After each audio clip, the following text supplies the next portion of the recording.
Assalamualaikum warahmatullahi wabarakatuh. Waalaikumsalam warahmatullahi wabarakatuh. Alhamdulillahilladzi ja'ala ramadhana syahra siyama lil mu'minin. Wassalatu wassalamu ala asyrafil anbiya'i wal mursalin sayyidina wa maulana Muhammadin wa ala alihi wa ashabihil mujahidin at-tahirin, amma ba'du. Ma'asyiral muslimin rahimakumullah.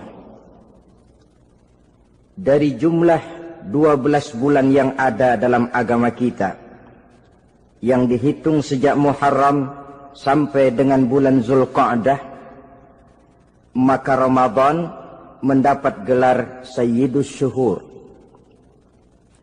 Sayyidus Syuhur artinya raja, penghulu atau tuan dari seluruh bulan. Apa sebabnya maka Ramadan ini dinamakan Sayyidus Syuhur?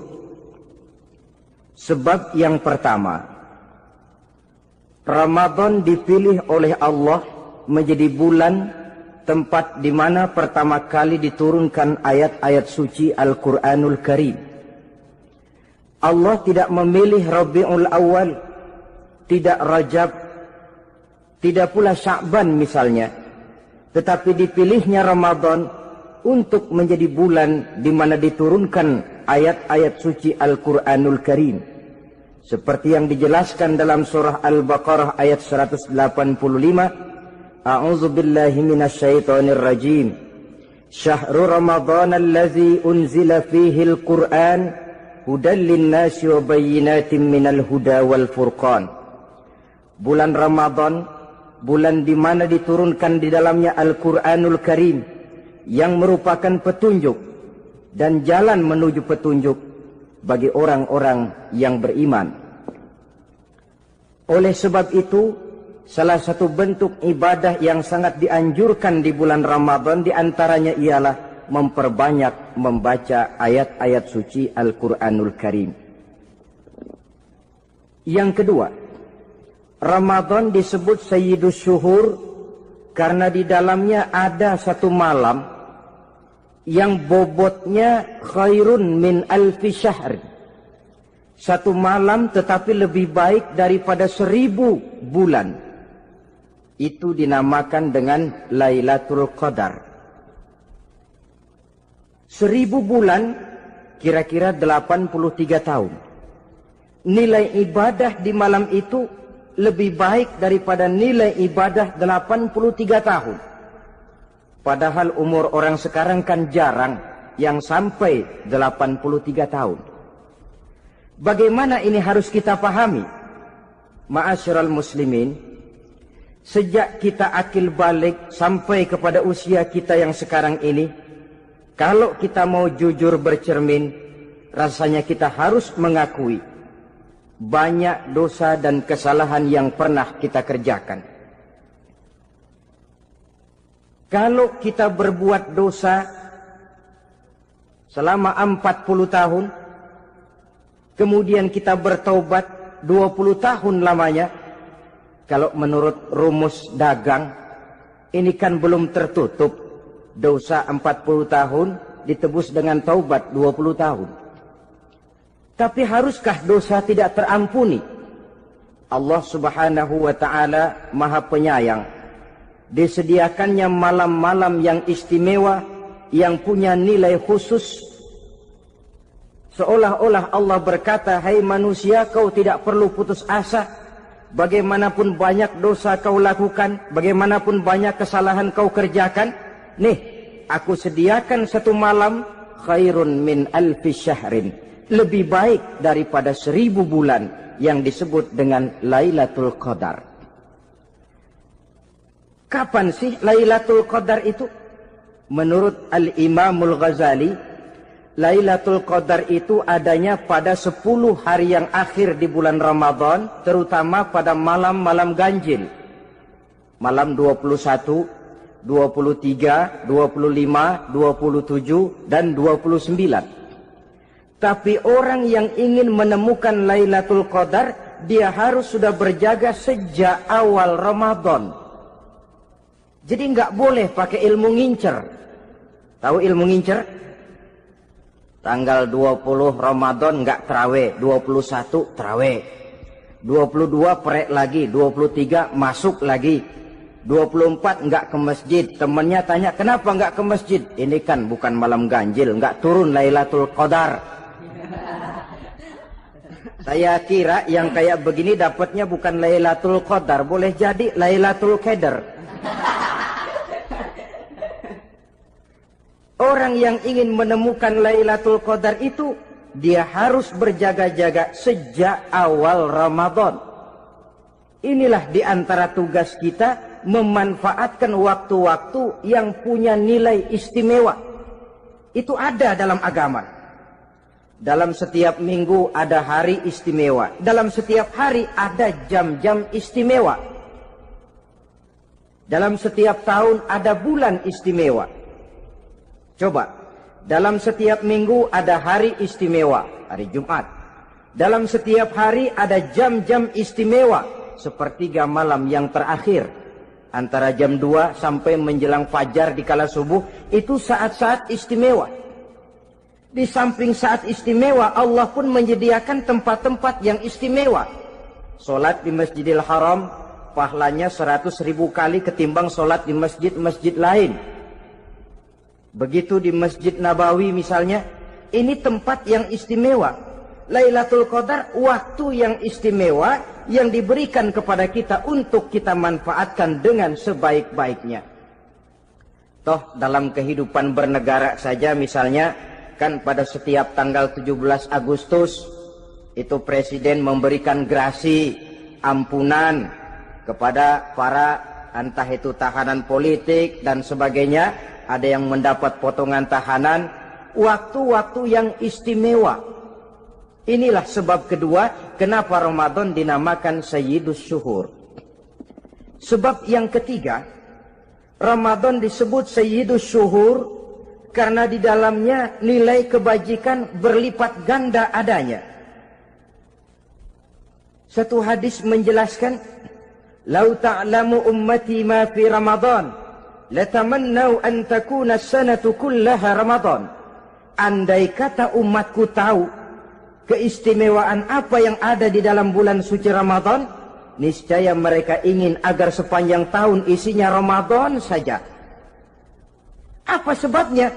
Li'annal hasanata fihi mujtami'atun. Di dalam bulan Ramadan itu berkumpul segala macam kebajikan. Wa ta'atu maqbulatun. Segala perbuatan taat diterima oleh Allah. Wa da'awati mustajabatun. Segala macam doa dan permohonan dikabulkan oleh Allah. Wa dzunuba maghfuratun. Dan segala macam dosa diampuni oleh Allah Subhanahu wa ta'ala. Berlipat gandanya nilai kebajikan yang kita kerjakan di bulan suci Ramadan. Itu sebabnya seorang muslim dalam menyambut bulan suci Ramadan penuh dengan sikap kegembiraan. Kata baginda Nabi, "Man fariha bidukhuli Ramadan, haramallahu jasadahu 'alan niran." Siapa orang yang gembira dengan datangnya bulan suci Ramadan, Allah haramkan badannya dari api neraka. Gembira menyambut Ramadan artinya bagaimana? Apa Ramadan datang terus bakar petasan? Bukan. Pukul beduk? Bukan. Apa gunanya pukul beduk kalau nggak puasa? Apa gunanya bakar mercon kalau tidak melaksanakan ibadah di bulan suci Ramadan? Gembira menyambut datangnya Ramadan dalam arti mempersiapkan diri untuk melaksanakan ibadah dengan sebaik-baiknya di bulan suci Ramadan ini. Ma'asyiral muslimin rahimakumullah. Yang terakhir, kenapa Ramadan disebut Sayyidus Syuhur? Karena di dalam bulan suci Ramadan ada perintah melaksanakan ibadah puasa. Apa istimewanya ibadah puasa? Pertama, yang dipanggil untuk melaksanakan puasa itu iman. Ini panggilan istimewa. Allah menyatakan, Ya ayyuhalladzina amanu kutiba alaikumusiyam. Hai orang-orang yang beriman, diwajibkan atas kamu berpuasa. Iman yang dipanggil untuk melaksanakan ibadah puasa. Contoh, satu hari di depan rumah kita lewat tukang pepaya, tukang duku, tukang duren. Kita panggil satu tukang pepaya. Bang, pepaya, berhenti dulu sebentar. Kira-kira yang merasa tukang pepaya berhenti enggak? Berhenti. Ini tukang duku sama tukang duren berhenti enggak? Tidak. Tentu tidak berhenti karena tidak dipanggil. Ini Ramadan yang dipanggil orang-orang beriman. Hai orang-orang yang beriman, berhenti dulu sebentar. Berhenti apa? Berhenti makan di waktu siang, berhenti minum di waktu siang. Yang merasa beriman, berhenti. Yang tidak beriman, langsung. Biar Ramadan siang-siang makan jalan terus, ngerokok, ngelepus terus. Kenapa? Tidak beriman, tidak merasa terpanggil oleh ayat tadi. Sekarang tukang pepaya lewat di depan rumah. Kita panggil, bang pepaya berhenti dulu. Dia dengar tapi nggak mau berhenti. Apa kita bilang? Kang pepaya budak. Dipanggil nggak mau berhenti. Ini ada orang ngaku beriman kepada Allah. Ramadan dipanggil disuruh berhenti makan siang, nggak berhenti juga. Mukmin budak. Disuruh berhenti minum di waktu siang, nggak berhenti juga. Mukmin budak. Ini istimewanya puasa. Panggilan difokuskan kepada iman. Hai orang-orang yang beriman. Allah tidak bilang hai orang-orang yang sudah masuk Islam. Tidak. Ya ayyuhallazina aslamu. Tidak. Ya ayyuhalladzina amanu yang dipanggil. Hai orang-orang yang beriman. Nilai nurani yang paling dalam itu yang dipanggil melaksanakan ibadah puasa. Lalu orang beriman yang bagaimana yang wajib puasa? Pertama dia sudah balik. Yang kedua berakal sehat. Yang ketiga dia mampu berpuasa. Orang beriman macam ini balik, berakal sehat, mampu melaksanakan puasa. Kalau cukup syarat ini, dia wajib puasa. Kurang syarat, tidak wajib puasa. Jadi kalau di bulan Ramadan ada teman kita tidak puasa, jangan heran barangkali syaratnya kurang. Cukup dalam hati saja, ini orang kurang syarat. Makanya nggak puasa.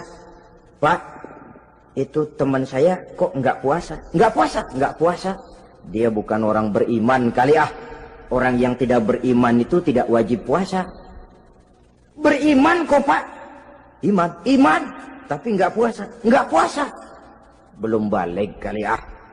Belum balik. Cuma badan doang gede. Bongsor kali itu. Belum balik. Sudah kok pak, sudah balik. Sudah balik, sudah. Tapi nggak puasa. Enggak. Gila kali dia ah. Gila kali, sebab orang yang tidak berakal itu tidak wajib puasa. Waras pak, dia tidak gila. Tidak gila, tidak. Barangkali dia tidak mampu melaksanakan puasa karena terkena uzur syar'i. Ini keistimewaan puasa yang pertama yang dipanggil melaksanakannya iman. Keistimewaan yang kedua, oleh karena yang dipanggil iman, maka puasa dinamakan ibadah sirriyah. Ibadah rahasia. Kalau kita sembahyang, orang lihat kan? Lihat enggak? Lihat. Kita bayar zakat, orang tahu. Kita pergi haji, apalagi pergi haji, sekampung nganterin. Tapi kita puasa atau tidak puasa, yang tahu kan cuma kita dan Allah saja. Pura-pura sedekah, nggak bisa. Pura-pura sholat, ketahuan. Gerakannya mesti canggung. Pura-pura pergi haji, kemana perginya? Tapi pura-pura puasa, gampang. Namanya ibadah sirriyah. Bulan puasa, jam 8 pagi, makan. Keluar rumah, bibir lap yang kering. Jalan lemesin dikit. Ada angin, belaga miring. Temennya tanya, lu lemes amat, gue lagi puasa nih. orang lain bisa dibohongi. Sebab puasa memang merupakan ibadah sirriyah yang tahu cuma kita dan Allah saja. Karena dia ibadah rahasia, puasa ini sulit terkena penyakit riya. Ibadah yang lain karena kelihatan orang, gampang kena penyakit riya, to show only. Sholat karena kelihatan orang, gampang kena penyakit riya. Karena saya jadi imam, misalnya di belakang saya lihat ada mertua, wah saya bikinlah sembahyang saya mantap-mantap, pakai serban, pakai siwak, bahasanya saya paseh-pasehin kayak orang 16 tahun di Mekah. Wah, ufolli warwal maghribi salasa raka'atin Allahu Akbar. Surahnya saya cari yang panjang-panjang, paling pendek sabbihis sama wadduha. Akibat apa itu? Riya, di belakang ada calon mertua. Tapi kalau sholat sendirian dalam kamar, boro-boro pakai serban dan siwak, kadang-kadang kaos kutang saja cukup. Surahnya jangan sabbihis sampai wadduha, langganannya inna a'toinakal kautsar sama qul huwallahu ahad. Karena sholat terlihat orang, mudah kena penyakit riya. Sedekah pun begitu. Mulanya niatnya cuma mau sedekah 5.000, karena ada orang yang disegani naik 10.000, yang 5.000 sudah karena orang. Jadi ibadah yang lain itu mudah terkena riya, tapi juga mudah dinilai orang. Kita bisa saja bilang, itu orang sholatnya khusyuk ya. Kenapa? Kelihatan dari gerakannya. Itu orang hajinya mabrur ya. Kenapa? Kelihatan dari tingkah lakunya setelah pulang haji. Itu orang sedekahnya berani ya. Kenapa? Ketahuan dari jumlahnya. Ibadah yang lain bisa dinilai, tapi puasa nggak bisa dinilai. Tuh orang puasanya mantap bener ya. Kenapa? Beludah melulu. Itu bukan ukuran. Itulah sebabnya dia dinamakan ibadah sirriyah, ibadah yang abstrak, yang tahu cuma si pelaksana dan Allah saja. Ini keistimewaan puasa yang kedua. Yang ketiga, saudara-saudara, kalau ibadah-ibadah yang lain, ganjaran pahalanya itu dijelaskan oleh Allah. Sedekah kalau ikhlas pahalanya begini. Haji kalau mabrur pahalanya ini. Sembahyang berjamaah pahalanya ini. Untuk puasa tidak. Puasa Allah cuma bilang as-siyamu li wa ana ajzi bihi. Puasa adalah untukku, aku yang akan membalasnya. Berapa besar balasannya tidak dijelaskan oleh Allah. Apa artinya ini? Kalau saudara kerja, mandor bilang, sampean kerja sama saya, gaji 1 hari 5.000. Ketahuan kan, sehari 5.000. Kita bisa kong kalingkong, ada mandor rajin, nggak ada mandor kendor. Pokoknya sehari 5.000. Tapi kalau mandor cuma bilang, kau kerja sama aku, soal gajimu nanti aku yang atur. Tidak dijelaskan berapanya, nanti aku yang atur. Ini kan mestinya kita kerja hati-hati. Sebab apa? Mungkin gaji kita lebih besar dari jumlah 5.000 kalau kerjaan memuaskan. Mungkin tidak digaji sama sekali kalau kerjaan berantakan. Tidak dijelaskannya pahala puasa menjadi sugesti bagi kita untuk melaksanakan ibadah ini dengan sebaik-baiknya. Mungkin gaji sangat besar, mungkin tidak digaji sama sekali. Sebab kata Nabi, kam min shaimin laisa lahu min siyamihi illa al-ju' wal 'atsh.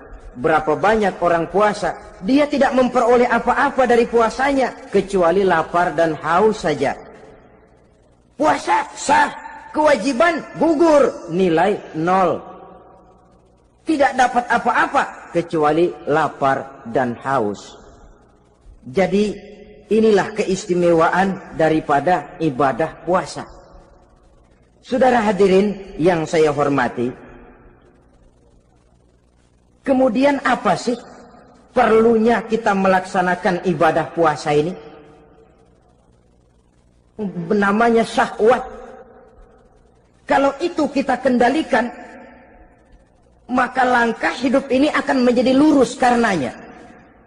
Benar kalau Nabi menyatakan,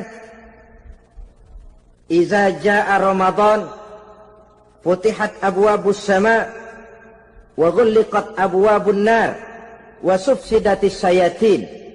Apabila datang bulan suci Ramadan, dibuka pintu langit, dibuka pintu surga, ditutup pintu neraka, dan diikat setan-setan itu. Siapa yang ikat setan? Puasa kita. Dengan puasa kita mengendalikan nafsu. Kalau nafsu kita kendalikan, setan nggak berkutik. Jadi yang mengendalikan nafsu itu nilai puasa.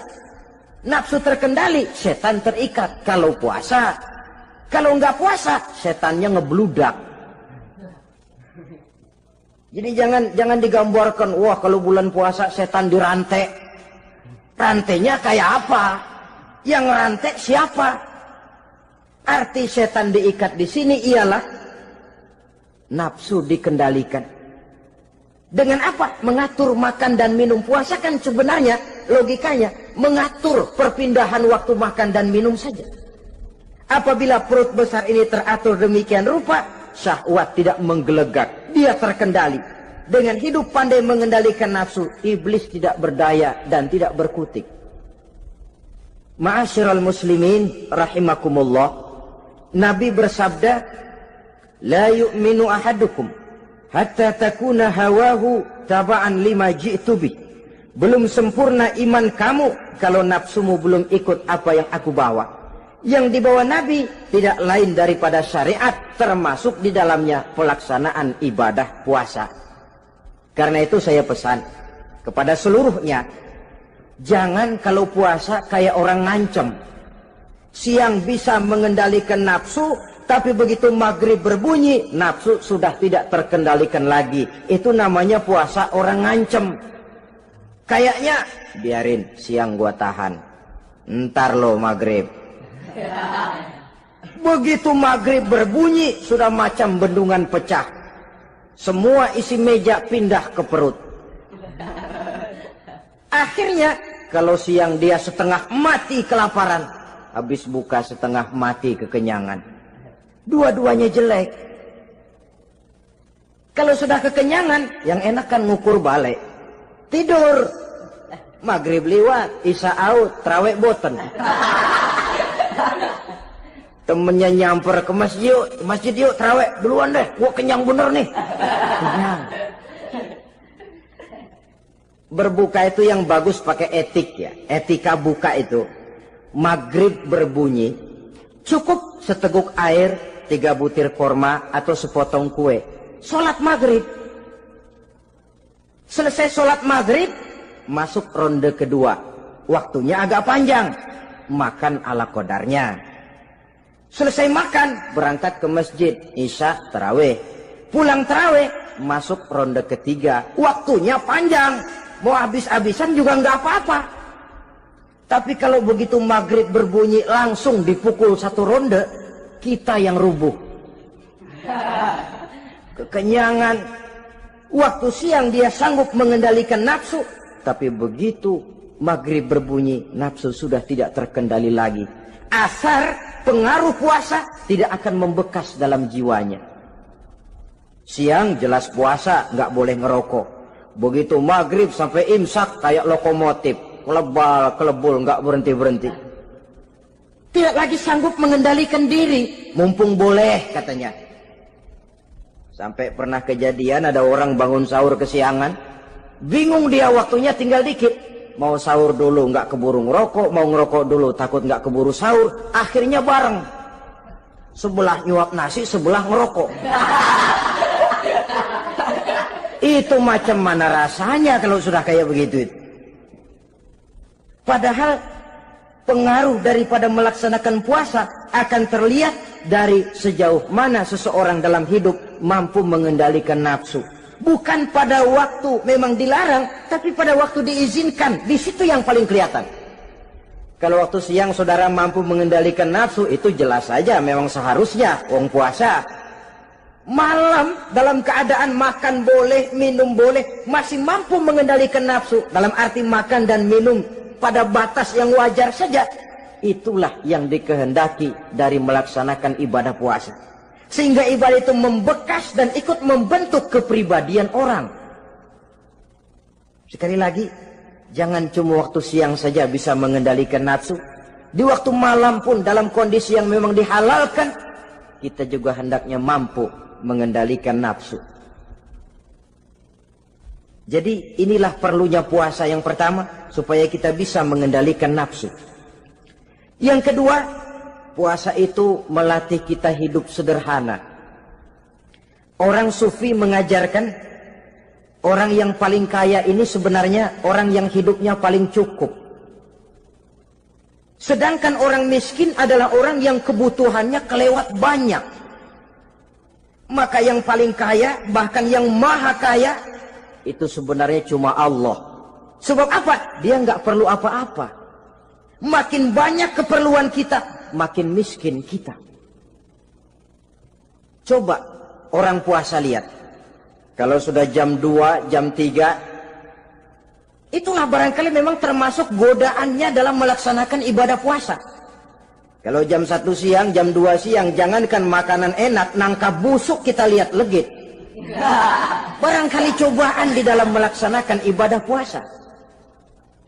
Tapi kalau sudah maghrib berbunyi, berbuka kita kena seteguk air, sepotong roti, 3 butir korma, kenyang rasanya. Kemana keinginan yang tadi begitu menggebu-gebu? Oh, bisikan nafsu rupanya itu.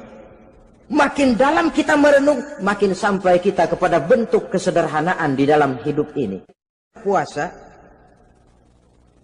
membentuk pribadi seorang muslim untuk jauh daripada sifat tamak bin rakus alias rakah. Tamak itu berasal dari kalimat toma dalam bahasa Arab yang sifatnya sudah terukir dari hurufnya. Huruf to, tengahnya bolong. Huruf mim, tengahnya bolong. Huruf ain, mulutnya mangap, perutnya gede. Jadi orang tamak macam itulah. Apapun yang diberikan Allah tidak pernah ada cukupnya dan tidak pernah ada syukurnya. Sehingga Nabi menjelaskan, lau anna libni Adam wadiyani min zahabin labtagha lahuma thalisan wala yamla'u jawfa ibna Adam illa turab. Andai kata manusia mempunyai 2 buah ladang yang seluruhnya emas, tidak usah kepalang tanggung, ladang emas, 2 ladang semuanya ladang emas, dia tidak akan puas, dia akan mencari lagi ladang yang ketiga.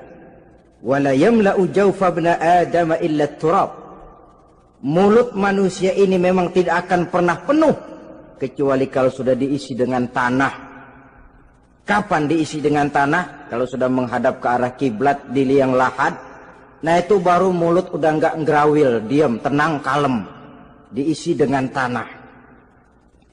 Dengan demikian kita lihat bahwa puasa makin kita hayati, makin dekat kita kepada kesederhanaan di dalam kehidupan ini. Islam tidak melarang orang untuk kaya, untuk punya harta. Yang dilarang ialah sifat rakus, serakah, dan tamak.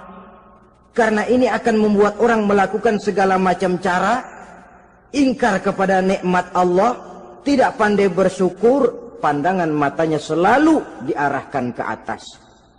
Dikala hidupnya sudah serba cukup, dia masih merasa kurang. Sebab itu dia selalu kurang.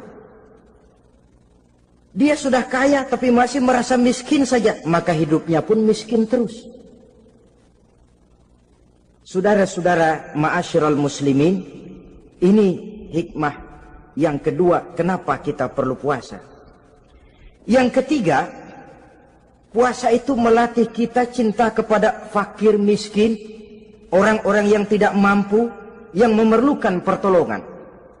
Bagaimana caranya? Dunia pendidikan berkata bahwa pendidikan akan lebih berhasil kalau bersifat audio visual. Mengajar anak berenang, bawa ke kolam. Mengajar anak naik sepeda, berikan sepedanya. Mengajar orang cinta fakir miskin, rasakan apa yang dirasakan oleh fakir miskin. Apa itu? Lapar, haus. Kan nggak bisa ngajarin anak berenang teori saja. Ke kolam nggak pernah. Teori hafal luar kepala. Gaya dada begini, gaya 200 meter begini, gaya kupu-kupu begini, gaya bebas begini. Teori hafal, ke kolam nggak pernah. Sekali terjun, gaya batu. Sudah nggak timbul-timbul lagi. Nggak bisa ngajar anak naik sepeda cuma teori saja. Sepedanya tidak pernah diberikan. Hafal teori, bab 1 pegang setang. Bab 2 dorong. Bab 3 kaki kanan naik pedal kanan. Bab 4 genjot. Hafal teori, megang sepeda nggak pernah. Begitu dikasih sepeda dia naik, habis tukang bakso. Pun mendidik orang cinta kepada fakir miskin tidak bisa cuma lewat seminar, kongres, penataran, indoktrinasi. Diadakan simposium, seminar, diskusi supaya orang cinta kepada fakir miskin, tapi yang bicara orang kenyang semua. Bagaimana hati ini mau peka?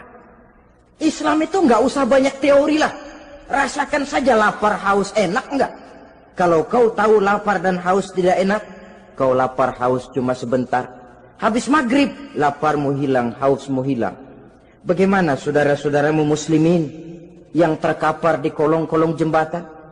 Yatim piatu yang hidup terlunta-lunta. Perempuan-perempuan tua hidup miskin, anak pun banyak perlu uluran tangan. Lapangan kerja sulit, persaingan hidup makin tajam. Meringkuk mereka di sudut-sudut kehidupan. Beratap langit, beralas bumi, tanpa tahu kapan hidup dan nasibnya akan berubah. Di situ pekalah hati untuk hidup tidak cuma buat kepentingan diri dan perut sendiri saja, tapi mampu memberikan pertolongan sesuai dengan kemampuan kepada mereka yang memang memerlukan.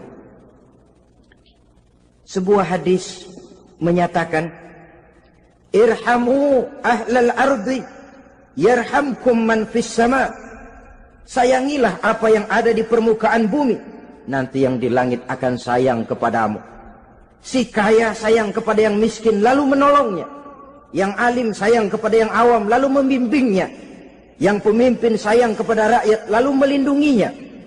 Yang di langit akan sayang kepada kita, akan turun rahmah berlimpah, akan tercipta keberkahan dan ketenangan dalam hidup. Tapi kalau sebaliknya, yang kaya malah nyantap yang miskin, yang pemimpin malah menggilas yang rakyat, yang alim malah membodoh-bodohi orang yang memang sudah bodoh, akan terwujudlah malapetaka. Bukan rahmah yang turun dari langit, tapi azab akan menimpa kita semua. Orang yang menghayati lapar, menghayati haus, akan timbul kepekaan sosial. Hidup tidak cuma untuk diri sendiri saja, tapi mampu melihat lingkungannya. Yang keempat, kita perlu puasa untuk menumbuhkan sifat jujur dan disiplin. Coba lihat, kalau tengah hari bulan puasa, andai kata saudara masuk ke dalam kamar seorang diri, saudara kunci dari luar, lalu saudara makan, tidak seorang pun tahu. Tapi kenapa itu tidak kita lakukan? Ada semacam perasaan malu. Malu kepada Allah. Iya, orang lain tidak tahu. Iya, manusia bisa saya bohongi, tapi Allah. Atau umpamanya waktu sholat zuhur, saudara sholat zuhur di masjid, umpama ketika ngambil air wudhu, giliran ke kemur, saudara korupsi dikit aja, telan.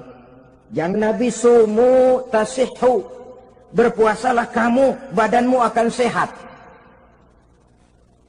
Sebab apa? Saya katakan tadi, semua energi dihasilkan dari perut besar sini. Itu makanan yang kita makan, mulai dari keju sampai singkong, mulai dari hamburger sampai combro, masuk perut besar, digiling, lalu ditransfer ke seluruh tubuh oleh perut besar ini. Mekanisme kerjanya persis pabrik besar yang kalau kita hayati Allahu Akbar, Fatabarakallah ahsanul khaliqin. Ini tangan supaya kuat kerja perlu vitamin apa? Kirim ke tangan. Mata supaya awas perlu vitamin apa? Kirim ke mata. Bibir supaya nggak pecah perlu vitamin apa? Kirim ke bibir. Oleh perut besar ditransfer ke seluruh tubuh. Sisanya yang nggak perlu keluar jalan belakang. Kalau perut besar ini terus-menerus bekerja, ibarat mesin diporsir, dia akan cepat rusak. Maka datang bulan Ramadan, perut besar itu jangan terlalu diporsir. Diberikan tenggang waktu istirahat.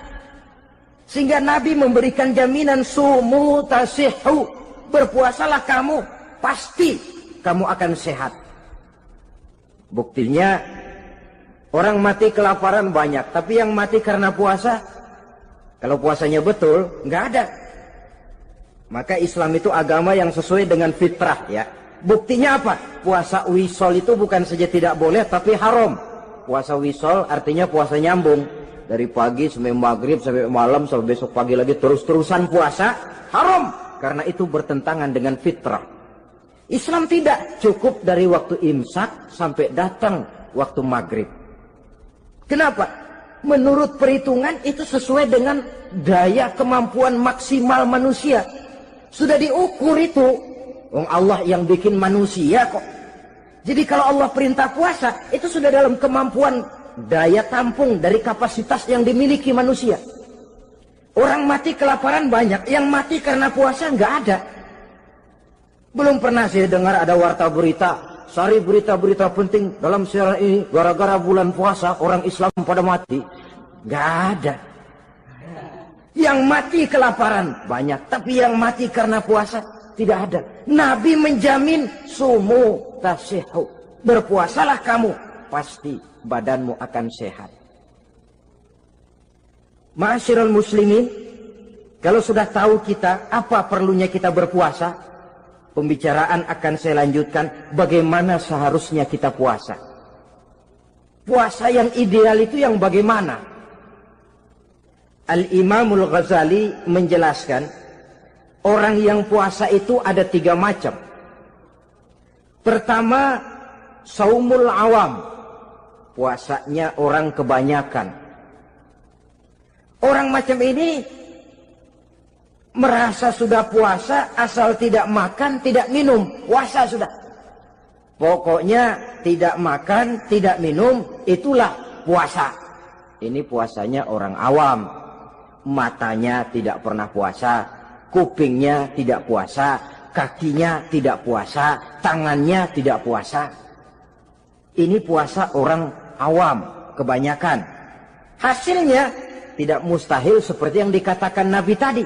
Berapa banyak orang puasa tidak mendapat apa-apa dari puasanya kecuali lapar dan haus. Puasa sah, kewajiban gugur, nilai 0. Kan rugi ibadah semacam itu. Sebab jangan lupa, yang membatalkan itu kan 2. Ada yang membatalkan pahala puasa, ada yang membatalkan puasa. Bedanya apa?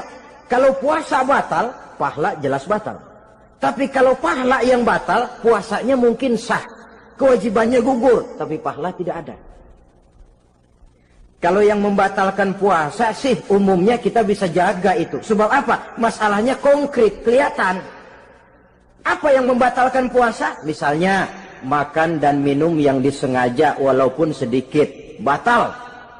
Sedikit tapi sengaja tidak mengenyangkan, batal. Mamanya pentol korek yang kecil itu. Sengaja telan waktu puasa, batal. Kan sedikit pak, nggak kenyang kok. Sengaja. Sengaja itu yang bikin batal. Tapi kalau tidak sengaja seperti lupa, itu tidak batal. Misalnya hari pertama puasa, di sembahyang subuh tidur, bangun jam 8, lupa kebiasaan, langsung aja nyerbu ke dapur. Dapat sepiring setengah, ingat. Astagfirullah, lagi puasa, betul.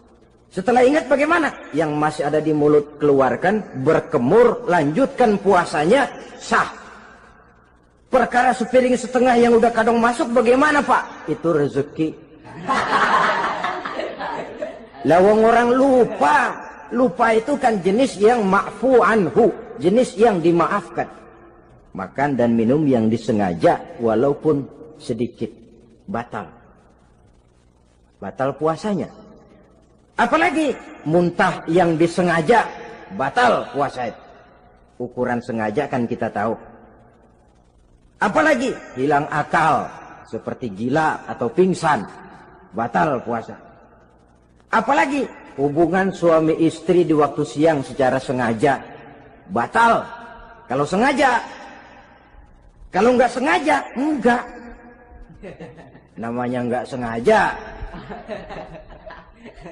Umpamanya, saya nggak sengaja Pak, tahu-tahu udah nyampe situ, gimana? Yang nggak batal, cuma begitu ingat, buru-buru selesai mandi, lanjutkan puasanya, sah. Jangan begitu ingat sih, ingat Pak puasa, cuman tanggung. Nah, ini tanggung ini yang bikin jadi batal. Dan jangan lupa, orang yang membatalkan puasa karena hubungan suami istri, dendanya paling berat. Seorang sahabat pernah lapor, halaktu ya Rasulullah, ya Rasul, celaka saya. Ma ahlakah, apa yang bikin kamu celaka? Saya lagi puasa Ramadan ya Rasulullah, saya nggak tahan. Lalu saya nyelonong sama istri saya, pengantin baru ini rupanya. Nyelonong bagaimana? Ya nyelonong.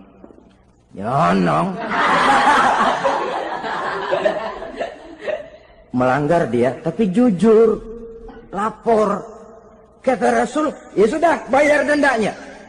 Dendanya apa ya Rasulullah? Bebaskan budak. Aduh, saya nggak punya budak ya Rasulullah. Tidak punya? Tidak punya. Puasa 2 bulan berturut-turut, tidak boleh diselang-seling. Syahraini mutatabi'aini, 2 bulan berturut-turut, tidak boleh diselang-seling. Gimana? Sanggup puasa 2 bulan berturut-turut? Enggak kuat ya Rasulullah. Enggak kuat? Enggak kuat. Ramadan yang sebulan aja saya nyelonong, apalagi 2 bulan. Kalau kau tidak kuat juga, beri makan 60 fakir miskin, 1 orang 1 mod ya Rasulullah. Apalagi jangan memberi makan 60 fakir miskin. Istri saya di rumah sehari masak, 3 hari libur. Saya orang susah ya Rasulullah. Saya pikir lagian ya orang kebangetan juga, sudah melarat sama larangan berani. Rasul masuk ke dalam kamar, keluar kembali bawa sekeranjang kecil kurma. Kalau kau tidak punya apa-apa, bawa pulang ini. Sedekahkan kepada orang-orang miskin di kampungmu sebagai pembayar dendamu. Ya Rasulullah, apalagi? Di kampung saya itu yang paling miskin saya. Waduh, rusak bener ini orang. Apa marah Rasul? Beliau malah senyum. Ya sudah, kalau memang yang paling miskin kamu, bawa pulang saja itu kurma, beri makan anak istrimu di rumah. Orang ini udah melanggar larangan, dapat kurma lagi. Yang kedua, watak hukum Islam itu elastis, fleksibel, tidak kaku. Tidak kalau sudah begitu ya mesti begitu, itu tidak. Yang sering kaku kan kitanya umat Islam di dalam memahami Islam. Saudara hadirin yang saya hormati, yang tidak boleh itu pun di waktu siang. Kalau malam sejak maghrib sampai sebelum imsak, pada awal perintah puasa tidak boleh. Tapi ternyata banyak juga yang nyerempet-nyerempet. Sampai Allah turunkan, uhilla lakum lailatas siyami arrafasu ila nisaikum. Dihalalkan bagi kamu pada malam puasa bergaul dengan istrimu. Jadi barangkali di antara pendengar ini ada yang pengantin baru, tolong sabarlah di waktu siang. Tunggu maghrib berbunyi. Kalau sudah maghrib habis buka, mau buka lagi juga nggak apa-apa. Terserah saja. Ini yang membatalkan puasa. Yang kita sulit mengontrol, yang membatalkan pahalanya. Apa misalnya? Ngomong-ngomongin orang. Puasa, ngomongin orang jalan terus. Itu ya tetangga kita. Kenapa emang? Oh, anu. Kita sih bukan ngomongin orang ini. Bukan ngomongin orang katanya. Ngomongin tuyul. Anu. Bohong. Orang puasa bohong apa puasanya batal? Tidak. Puasanya sah. Yang batal mungkin pahalanya. Saudara-saudara ma'asyiral muslimin rahimakumullah. Mata, terutama di kota-kota besar, menjaga mata ini. Kadang-kadang kita nggak pengen lihat tapi kelihatan. Sebab itu memang yang tidak boleh ngeliatin. Kalau kelihatan lain. Kelihatan itu kan rezeki. Orang kita nggak mau tapi kelihatan. Yang kelihatan itu sebentar. Kata Imam Ali, nazaratul ula laka wa tsaniyatu alaika. Pandangan pertama untukmu, yang kedua atasmu. Jadi begitu kelihatan, ya sudah. Jangan kelihatan tapi manteng aja nggak mau. Jadi mantengnya ini yang jadi urusan. Saudara hadirin yang saya hormati, dengan kata lain, berusahalah kita untuk puasa zahir batin. Itu yang pertama tadi. Puasa tingkatnya orang saumul awam disebut. Tingkat yang kedua, saumul khawas. Puasanya orang khusus. Bagaimana ini? Di samping tidak makan dan tidak minum, panca inderanya sudah ikut puasa. Matanya puasa. Kupingnya puasa. Asal ada diajak ngomong-ngomongin orang, maaf ya, kuping saya lagi puasa. Kakinya puasa, diajak jalan ke tempat yang tidak baik, dia bilang, maaf saja, kaki saya lagi puasa. Diajak nyolong, maaf, tangan saya lagi puasa. Tidak cuma sekedar tidak makan dan tidak minum, panca inderanya sudah ikut puasa. Sekurang-kurangnya, seperti inilah puasa kita. Zahir, batin. Nah, yang tertinggi disebut saumu khawasil khawas. Puasa orang khusus yang lebih khusus lagi.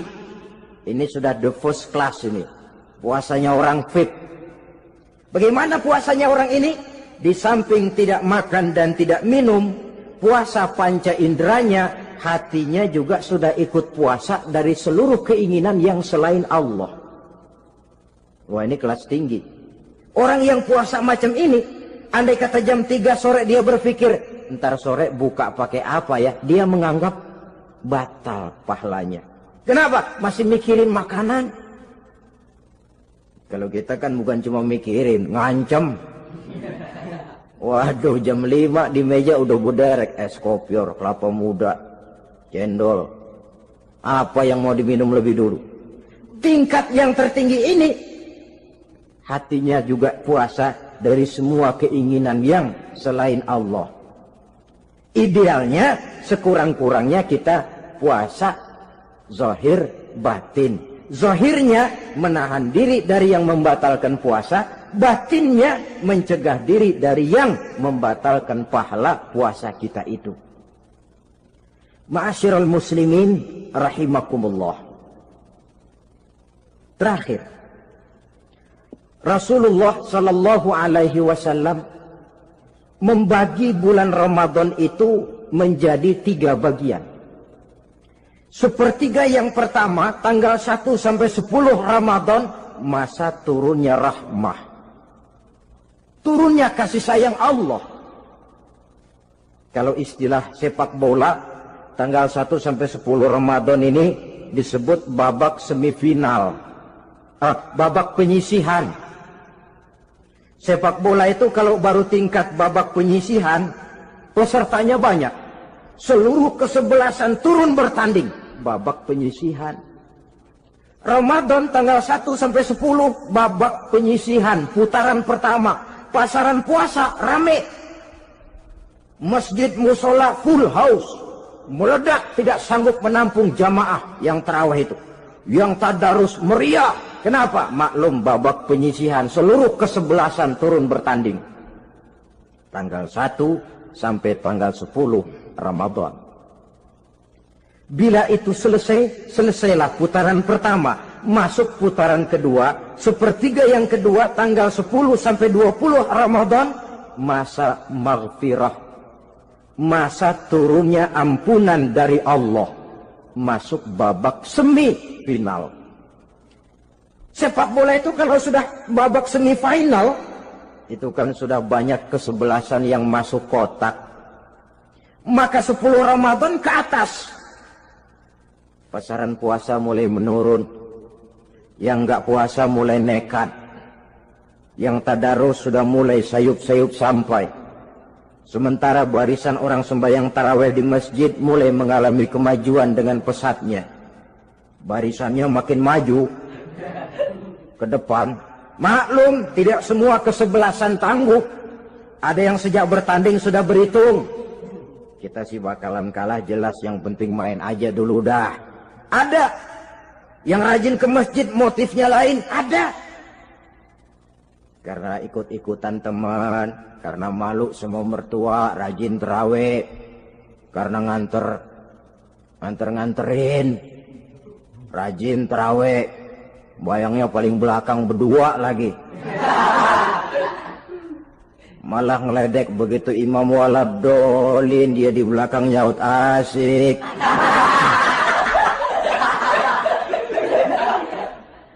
Yang kayak begini ini sudah nggak bakal tahan lama. Akan gugur di babak semifinal. Puncaknya, putaran terakhir, tanggal 20 sampai akhir Ramadan, masa itkun minan nar, masa pembebasan dari api neraka. Masuk babak final. Kalau sudah babak final, ya pesertanya nggak banyak sudah. Ramadan tanggal 20 ke atas babak final. Pesertanya nggak banyak. Sebab apa? 20 Ramadan ke atas pikiran orang sudah bercabang itu. Yang punya kampung sudah siap-siap mau pulang mudik. Lebaran di buah kampung. Puasa kayak enggak, yang penting pokoknya lebaran. Yang pegawai negeri gajinya kecil, anaknya banyak, palanya ngebet. Yang belum punya sepatu, belum punya baju, macam-macam problem, sehingga konsentrasi ibadah menurun. Padahal Nabi sangat menganjurkan tingkatkan ibadah la siyama fi ashril awakhir, lebih-lebih pada hari 10 yang akhir, tanggal 20 sampai akhir Ramadan. Di situ dianjurkan memperbanyak ibadah, i'tikaf, tarawih, tadarus Quran, bersedekah, amalan-amalan sunnah yang sangat dianjurkan di bulan suci Ramadan ini. Nah, mereka yang keluar sebagai finalis Ramadan, Allah Subhanahu wa ta'ala berkenan memberikan piagam penghargaan. Di atas piagam itu tertulis dengan nyata, ghufira lahu ma taqaddama min zambihi. Pemegang piagam ini dinyatakan keluar sebagai finalis Ramadan. Kepadanya diberikan penghargaan dengan jaminan ampun terhadap seluruh dosa yang pernah dia kerjakan. Sehingga dia keluar Ramadan, masuk 1 Syawal, seperti bayi baru dilahirkan oleh ibunya. Bersih tanpa dosa, karena sudah dibersihkan oleh ibadah Ramadan. Sehingga masuk Syawal, dia rayakan Idul Fitri, dia pantas mengucapkan minal aidin wal faizin. Minal aidin artinya, semoga kita termasuk orang yang kembali. Kembali kemana? Kembali kepada fitrah. Seperti bayi baru dilahirkan oleh ibunya. Tidak punya dosa kepada Allah, karena sudah dibersihkan oleh ibadah Ramadan. Ini orang yang finalis. Puasanya betul, tarawihnya betul, pantas mengucapkan minal aidin. Dan kalau tarawih cuma 2 malam, puasa 3 hari. Lebaran paling rajin, mas minal aidin ya, minal aidin. Nggak tahu diri lu.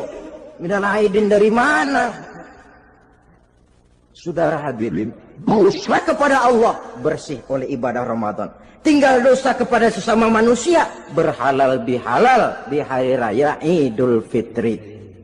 Nah, inilah pembicaraan kita pada pertemuan kali ini, dengan harapan mudah-mudahan ibadah kita diterima Allah, kita keluar sebagai finalis yang pada akhirnya masuk ke dalam kelompok minal aidin wal faizin, orang yang kembali suci kepada fitrah dan orang yang beruntung.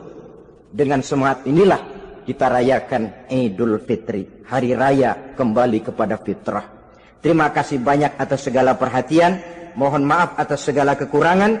Usikum wa nafsi bitaqwallah. Wassalamualaikum warahmatullahi wabarakatuh.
Jauh dulu sih teh.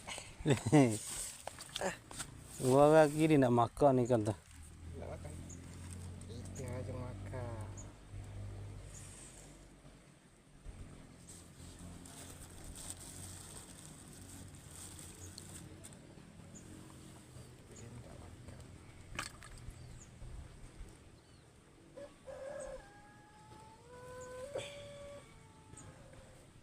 Assalamualaikum warahmatullahi wabarakatuh. Welcome back to my channel.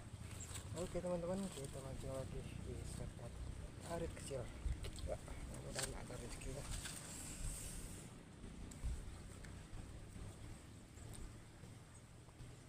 Pinaan ikan itu putih-putih.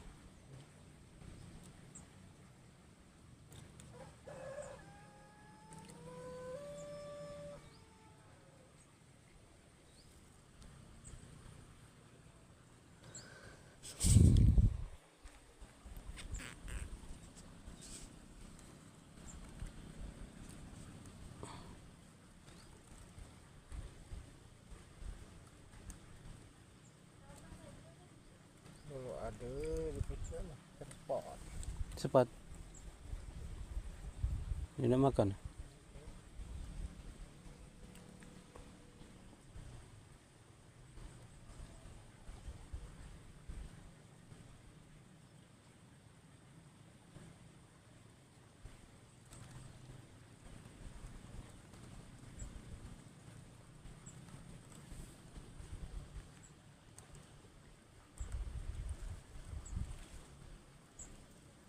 Nah, ikannya.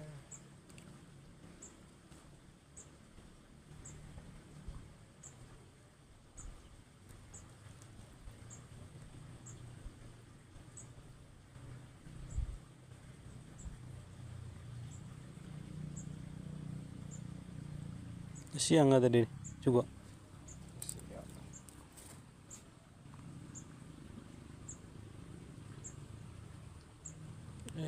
Tarikannya nyut, Mantap. ngendak.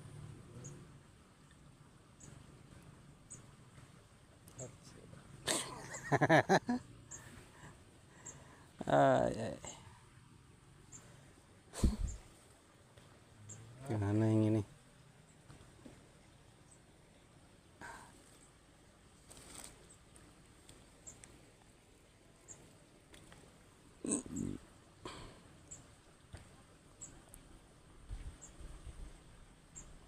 Balong mantap ini.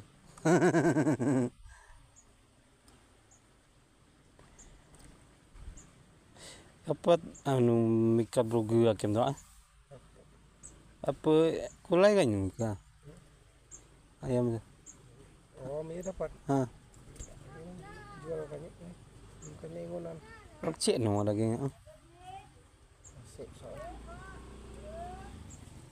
grogi.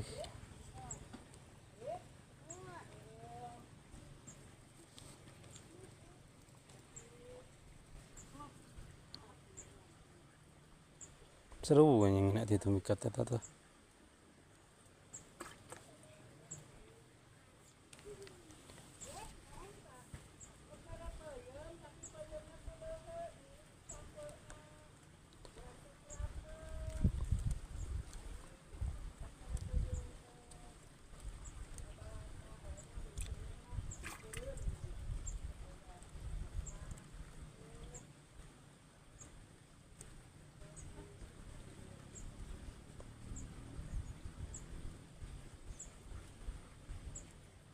Naik lagi kan. Makan tuh.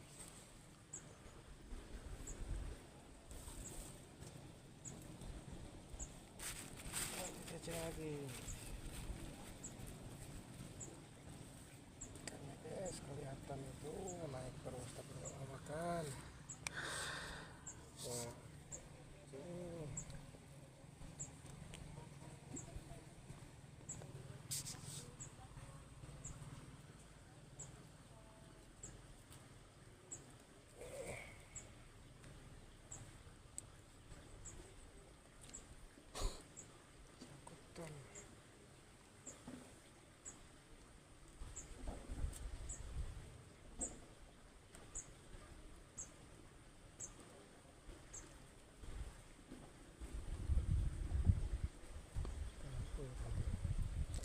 Hei, Lumayan. mangkuk saja semua itu. Hari mau nih. Gotinya tahu. Lumayan dapat anaknya juga.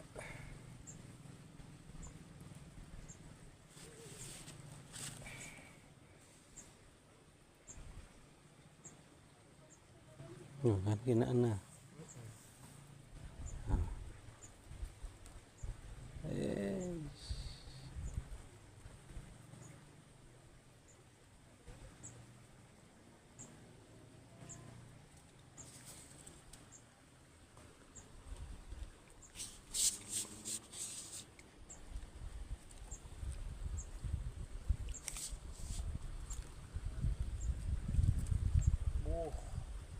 Oh deh. Hah? Apa itu? Mbak, coba kan ini lah. Ini makan nih. Ipsa nih ah.